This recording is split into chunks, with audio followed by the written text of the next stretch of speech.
Attention, all citizens of Super Earth. Our democracy defender, the light of liberty, and our friend to freedom, sickshockascore, made it his mission to save us from the clutches of evil by spreading our way of life to every planet he so passionately placed under the Super Earth's protection. Now, his mission has been completed, but don't fret, his job isn't over yet. From now until the day he dies, it is his new mission to spread the word about the ongoing battle to save Super Earth and her people, starting with this sickshockascore. Strap into your hell pods as we dive in. What's up, sickos? I think it's best to start with the elephant in the room for me, which is Helldivers 2 is a live service game, which is typically not the kind of game for me. However, I will still give credit where credit is due, and hats off to you, Arrowhead Game Studios. You are one of the few that actually get live service right. Sure, there are your in-game purchases, but a couple points in Helldivers' favor. They are not required to play the game. The resources to buy the special in-game purchases can be found and obtained just by simply playing the game.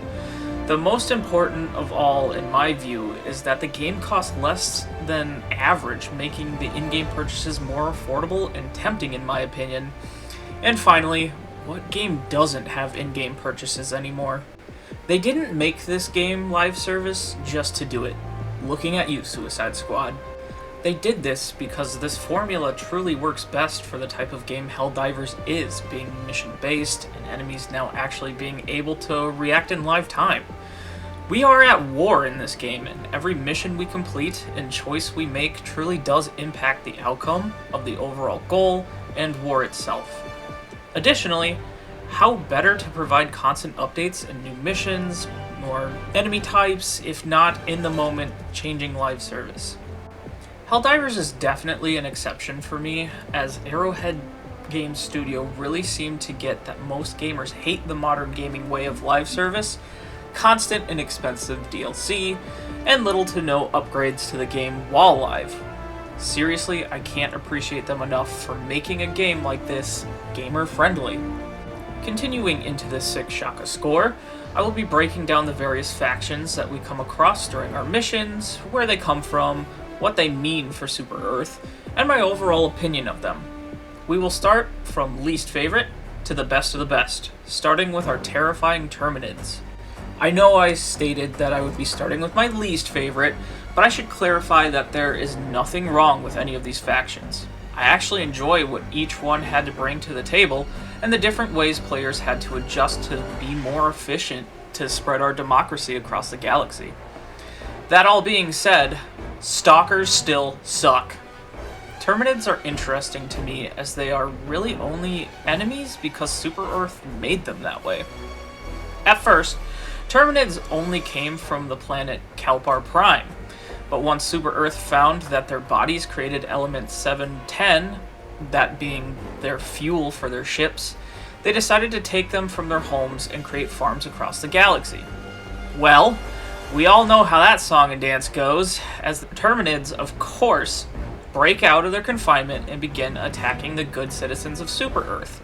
Now, spread across the galaxy, it is up to the Helldivers to go in and squish as many bugs as they can, while also ensuring their remains are brought back to make more fuel. I really like the relationship between the Terminids and the Helldivers, as the bugs truly only want freedom as they are sentient beings. But the Helldivers can't just let them go now, as they are the easiest way to obtain the means to fly across the stars and free more planet from tyranny.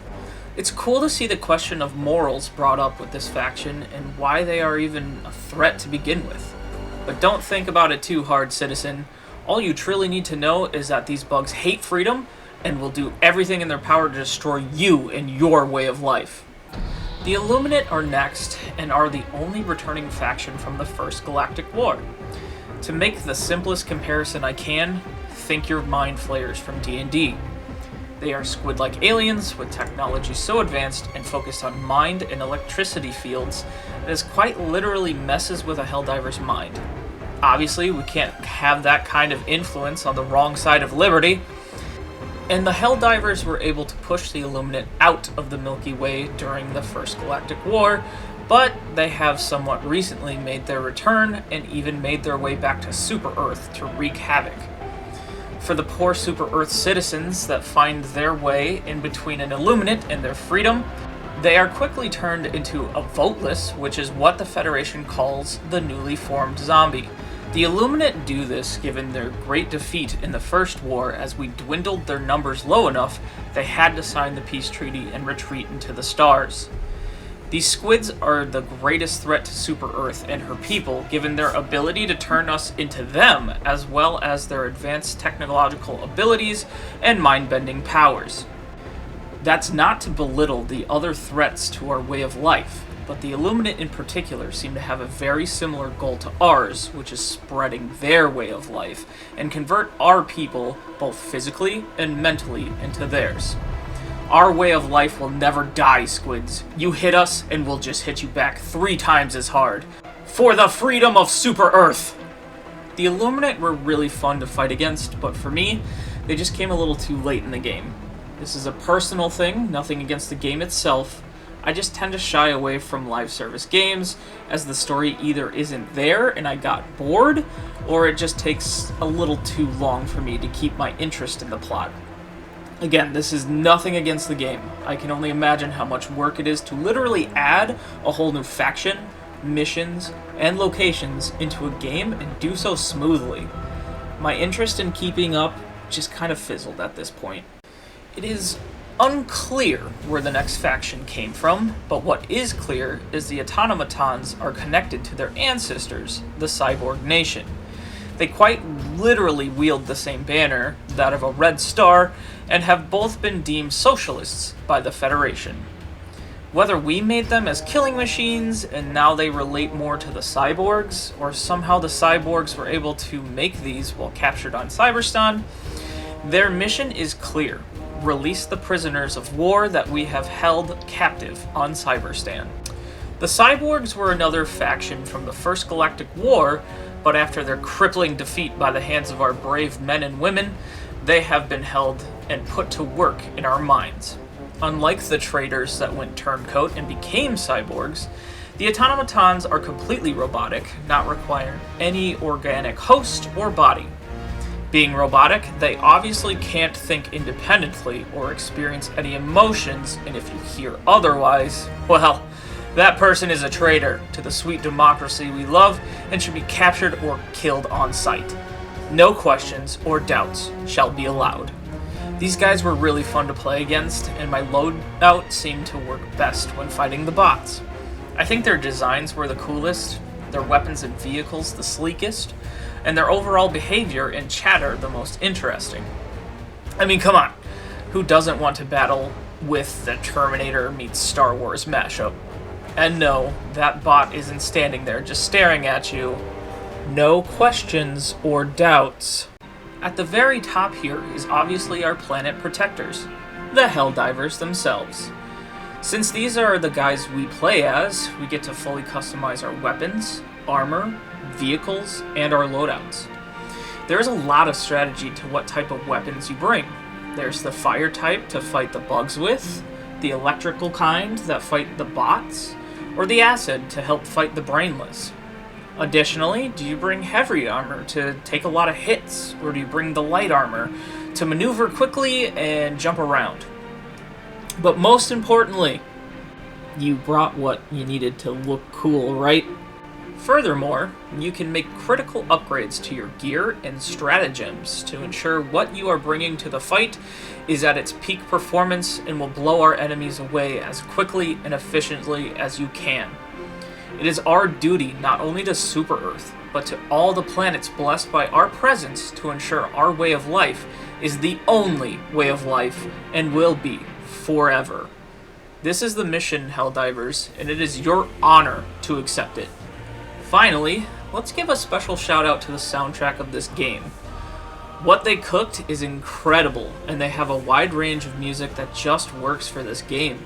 You have the scary unknown themes when you are in enemy territory, the uplifting patriotic songs when you complete a mission and save the day, and the epic battle music that sets the tone and encourages victory. Really well done with this one. I absolutely love listening to the anthem too. It really enhances the tone of this game. Speaking of, my ultimate favorite thing about this game is yes, it's not a super serious game, but there are important messages being told.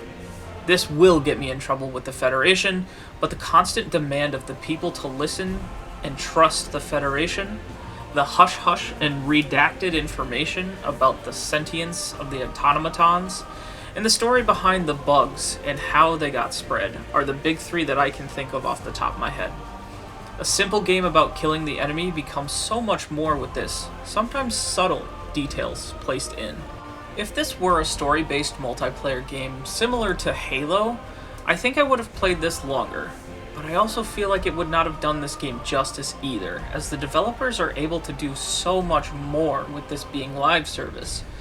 They are also one of the few nowadays that are actually listening to their fanbase on the needs and the wants we have for this game.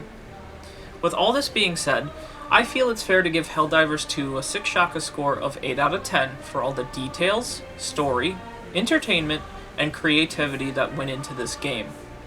This is definitely a game I will log into and play on my off time, and hopefully Chris and I can convince others to play in the future to get some of the harder resources. But for now, this Helldiver is signing off. Go and teach our way of life, fellow Helldivers. Protect our people and destroy the non-democratic systems out there. And who knows, maybe I'll see you on the battlefield. Stay safe, sickos. We'll see you next time.